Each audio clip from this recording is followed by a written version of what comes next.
Canon y Fuga. Diálogo y entrevista con las personalidades de la cultura hispanoamericana que hacen su hogar en la ciudad de Nueva York y sus entornos.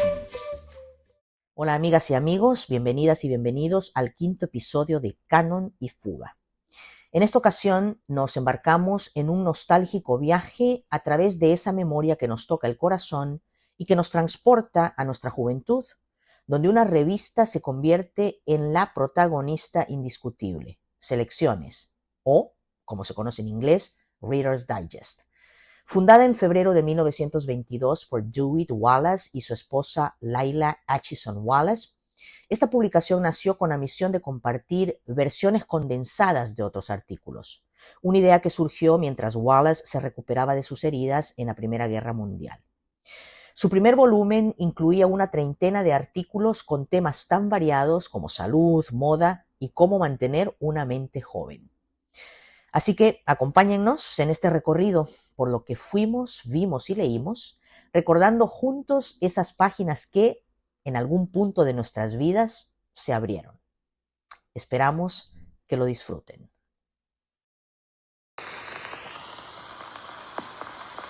¿Qué tal, gente? Perdonan la chaqueta, pero yo soy fanático de los Yankees, pero más que todos los Yankees de antaño, de los 1970 para atrás, ¿no? Y pues, hablando de romances, nostalgias, miren lo que encontré en un viaje reciente a Colombia, Bogotá, para cerrar una casa, la casa de los viejos, que pues que ya les salió la visa para para la otra vida, y entonces pues ustedes saben cómo son esas cosas, pero el caso es que lo interesante de estas situaciones es pues meterse al librero y encontrar cosas como esta. Y vaya, yo creo que muchas personas de cierta edad se van a identificar conmigo en esta conexión que nosotros teníamos con esta publicación, las selecciones, en inglés Reader's Digest. Es difícil de traducir ese término. Nosotros crecimos con esta publicación, quizás en un momento en que el mundo estaba pasando por un tiempo muy interesante. Por ende, esta publicación era muy interesante en esa época. No estaba conectada a esos rezagos de la revolución de los 60s de alguna manera. No iban a vender. Y esta era en ese momento la revista más vendida en el mundo. Y los artículos eran muy chéveres y ignorancia, pero también por la situación que pasaba el mundo en ese momento, a mí se me hacía una publicación medio hippie, ¿no? Y era porque en esos tiempos los escritores, seguro, se metían sus varillitos y entonces escribían. Pero esencialmente, ya después, pues caí en cuenta que esta es en realidad una publicación más bien de derecha. En ese tiempo parecía que era progresiva porque estábamos pasando por los 60s y 70s, época muy bonita, irrepetible, etc. Y bueno, y claro, y esta revista estaría al lado en la mesita de noche. Y en muchos casos, para qué vamos a mentir, estaría al lado del excusado, que es tan rico. Y una cosa también de chiquillos era que en esa época, esto ya es de los 80 y el papel ya no es tan bueno como era antes, porque era un papel era delgado como este, pero tenía un layer, una capa de brillante, y entonces eso lo hacía durito, y entonces uno podía hacer tremendos bodoques para jugar como jugábamos en esa época. Peligroso con los ojos, mucho ojo perdido, pero claro, era el tamaño perfecto para llevarlo en el bolsillo, romper una hoja, hacer tu bodoque y disparárselo a alguien Vamos a hablar de nuestras experiencias con esta revista que nos acompañó ahora, pero ya dejó de ser lo que era. Y vamos a visitar el lugar donde se hacía esta revista, que es un tremendo sitio que ya solo existe Estamos llegando a la estación de Chappaqua, una aldea localizada a 50 kilómetros de la ciudad de Nueva York. Aquí se encuentra el antiguo campus de la revista Reader's Digest, esa revista de simpático formato que acompañó la juventud de varias generaciones y que en español conocíamos simplemente como Selecciones. En los primeros años de la década del 2000, la revista dejó de funcionar en esta localización para mudarse a Manhattan, y el antiguo campus fue vendido y convertido en el complejo de condominios y centro corporativo que es hoy en día. Sin embargo, el lugar no ha cambiado físicamente desde sus orígenes, incluyendo la icónica cúpula de Pegasos, silenciosos testigos de muchas letras.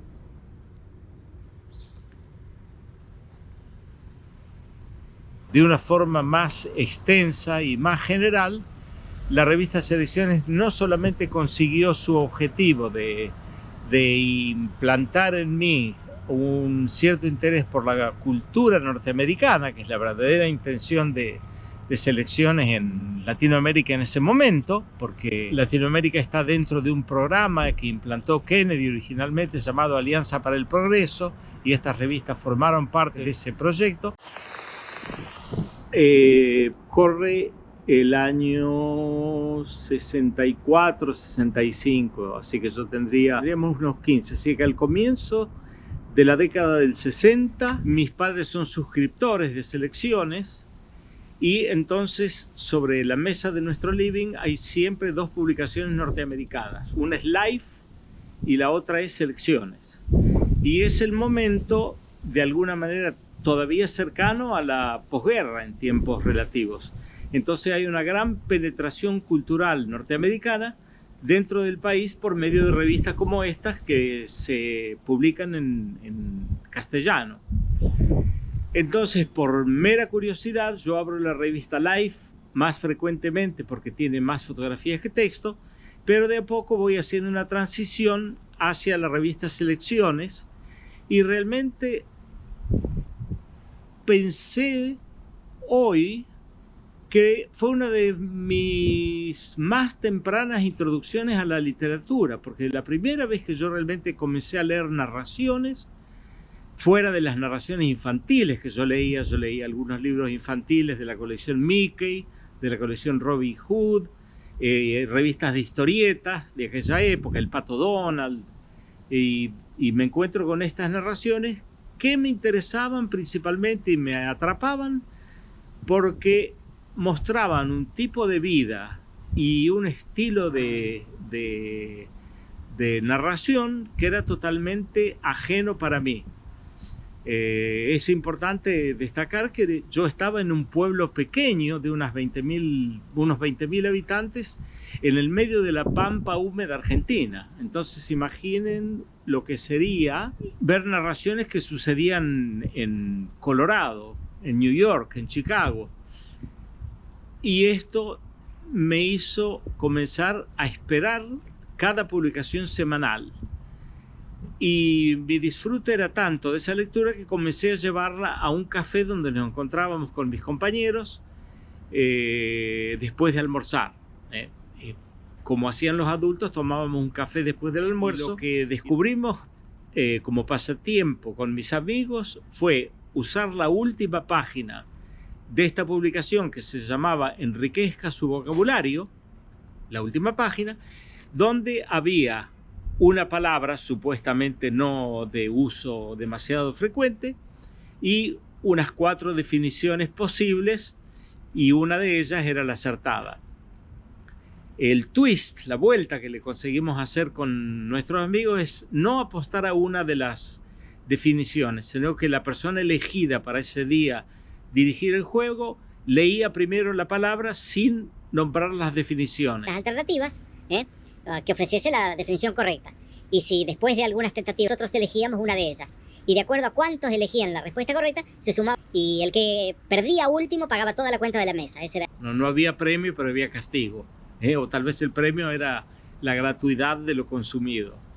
Creo que la función más importante de la publicación, a medida que pasa el tiempo, es que realmente se transforma de ser simplemente una fuente de diversión en una fuente de inspiración, porque yo empiezo a descubrir que eso en realidad es una forma, es un estilo, es una actividad, es realmente un dispositivo narrativo, como dicen los franceses. Y me despierta la curiosidad por cómo sería escribir una historia de esas. Y me acuerdo que leo una historia de la posguerra que sucede en una ciudad argelina que se llama Orán. Y entonces los personajes son muy influenciados por Albert Camus, de acuerdo a lo que dice el resumen en la revista Selecciones. Y yo recuerdo que existe una ciudad en el norte argentino con exactamente el mismo nombre, también se llama Orán. Y escribo la primera historia de mi vida en esa ciudad salteña que yo no conozco.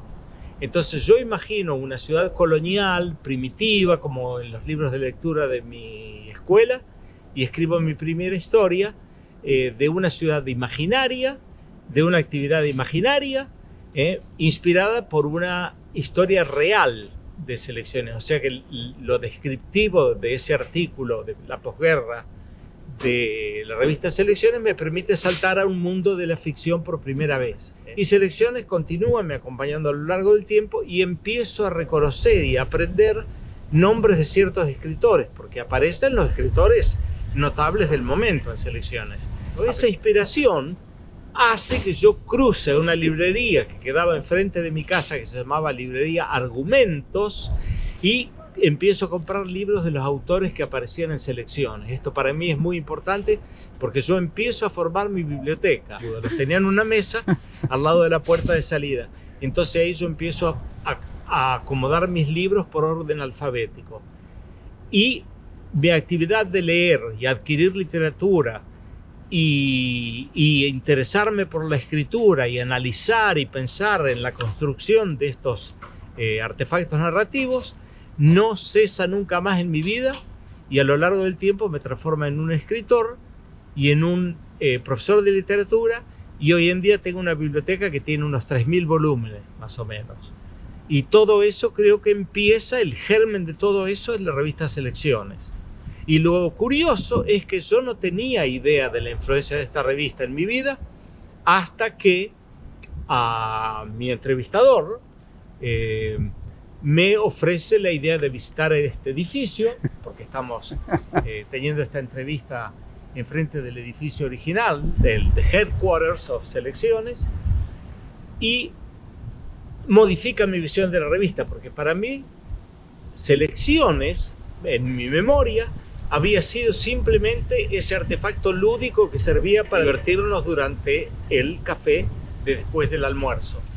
Pero en realidad estábamos, primero que nada, aprendiendo el castellano erudito a través de esa última página, y segundo, la transición desde el juego de la última página hacia las páginas centrales de Selecciones fue, digamos, el impulsor, la propulsión de mi vida futura. Y esto es algo de lo que me he dado cuenta ahora, gracias a vos, David. Bueno, te digo que mi vínculo con la revista Selecciones es un vínculo de tipo afectivo, ¿no? Porque me dispara la memoria de mi abuelo. Mi abuelo, si bien él no terminó la escuela primaria, creo que llegó a tercero o cuarto grado, él era un asiduo lector. Recuerdo en mi casa, en la casa de mis abuelos, había un librero que estaba en la pared. Tenía unas puertas de vidrio para evitar que entrara el polvo en los libros, ¿no? Y tenía ahí 2 tomos enormes del Quijote que estaban empastados en cuero café. Y al lado de esos 2 tomos había una colección de revistas Selecciones, ¿no? Entonces él, cuando llegaba de trabajar, se duchaba y se sentaba a leer la revista Selecciones, ¿no? Le gustaba mucho escribir también. escribir cartas sobre todo. Entonces lo que hacía era que utilizaba la revista, ¿no? Y de ahí extraía, qué sé yo, fragmentos, ¿no? De alguno de los artículos que le había interesado y lo extraía como para fundamentar, ¿no? lo que estaba escribiendo en esas cartas. Entonces, sí, la revista para mí es muy importante porque me pasa en realidad por el corazón, ¿no? A partir, por supuesto, de la memoria de mi abuelo, ¿no? Bueno, estamos hablando de selecciones y de las historias relacionadas con la revista. En mi casa mi mamá tenía una pequeña colección de selecciones y eran unas lecturas como al alcance de la mano. O sea, no eran lecturas cotidianas, era cuando viajábamos, yo recuerdo mucho cuando nos mudábamos de casa, nos mudamos muchísimas veces entre Colombia y Venezuela, por ejemplo, y cuando llegábamos a una nueva ciudad, mi mamá siempre tenía una revista de selecciones en la maleta, como al alcance de nosotros, para leer historias, secciones de humor. Y a mí nunca se me va a olvidar que muchas de las primeras lecturas que hizo de cuentos para nosotros de la literatura universal estaban dentro de selecciones. Nunca se me va a olvidar la noche que leímos en un viaje El Príncipe Feliz y después encontrármelo dentro de una selección de trabajos de Oscar Wilde. Entonces sí, siempre había una conexión muy interesante en esas lecturas relajadas de los viajes de nosotros con mis papás y la revista Selecciones, muy parte de mi infancia.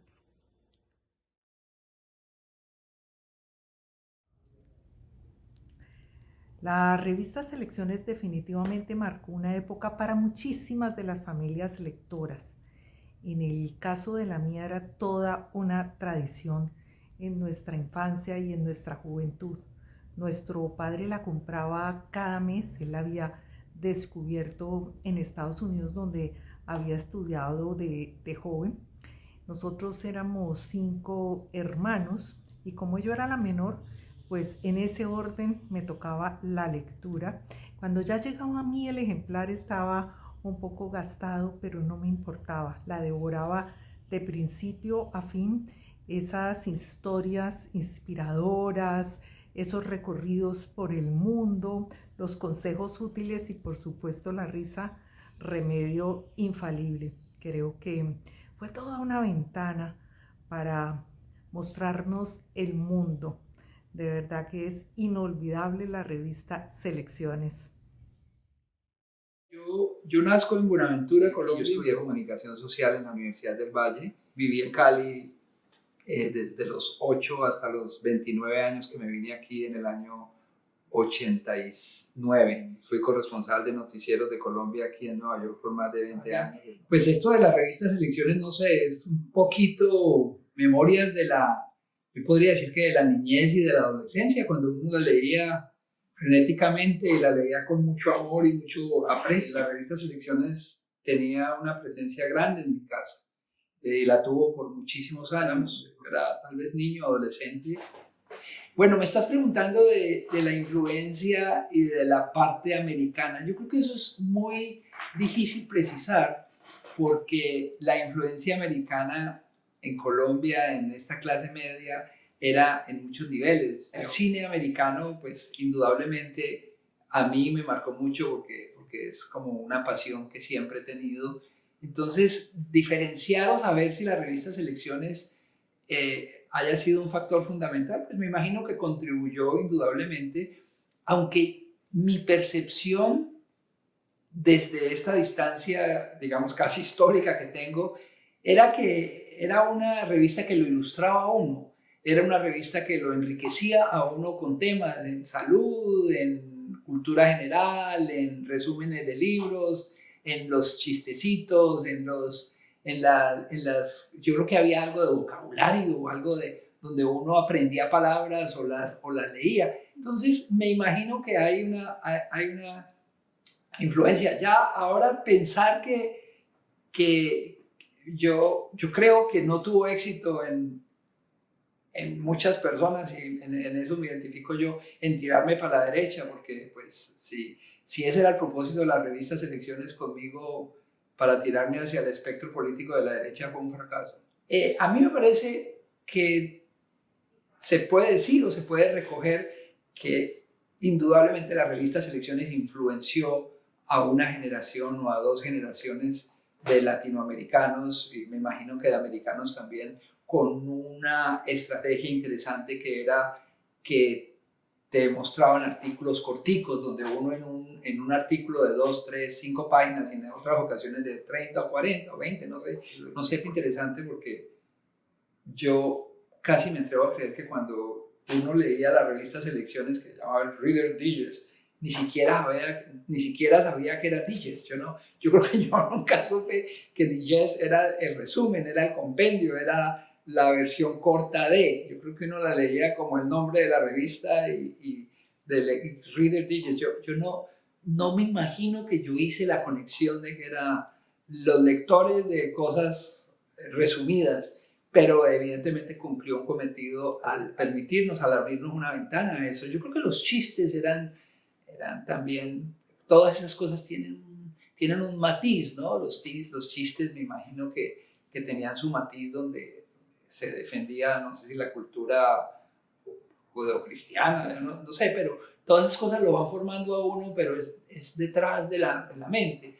Creo que yo las revistas Elecciones también la relaciono mucho con mi mamá, porque a ella le gustaba mucho la revista, y creo que tengo la memoria de que la comentábamos. Yo creo que los chistes que nos gustábamos los releíamos o lo comentábamos. Y creo que también la revista tenía algo que en mi casa se valoraba, que eran biografías, historias como de valor de la gente que ha luchado, de la gente que se ha superado. Entonces yo creo que eso era. Hay un elemento que no hemos hablado, quisiera tocar, que es el elemento de naturaleza. En la revista yo podía estar como expuesto a cosas, yo no sé si era de animales o de historias de gente que tenía que ver con naturaleza, pero yo como muchacho me identifiqué con temas como ambientales, y yo no sé si la revista tuvo que ver algo en eso. Aparte que ahora que estoy tratando y estoy metiéndome en ese archivo de mi cerebro, es las cosas médicas. Hablábamos de eso, yo soy el pulmón. Yo de soy Juan, la nariz de ¿Era Juan o quién era? Era un tocayo mío, inclusive, está interesante. Pero yo recuerdo, y yo no recuerdo, yo tengo la certeza de que uno cuando ve algo impreso y lo lee, uno cree las cosas. Entonces me imagino que eso determinó algunas de los valores o creencias que uno empieza a adaptar en su vida de niño, joven y adolescente. Definitivamente. Nosotros no solo la leíamos, sino que la conservábamos. En mi casa había una biblioteca que tenía revistas Selecciones, colección de revistas Selecciones, tal vez por años y años. Y todavía esas revistas Selecciones están en mi casa. O sea, hay revistas Selecciones que deben tener 50 o 60 años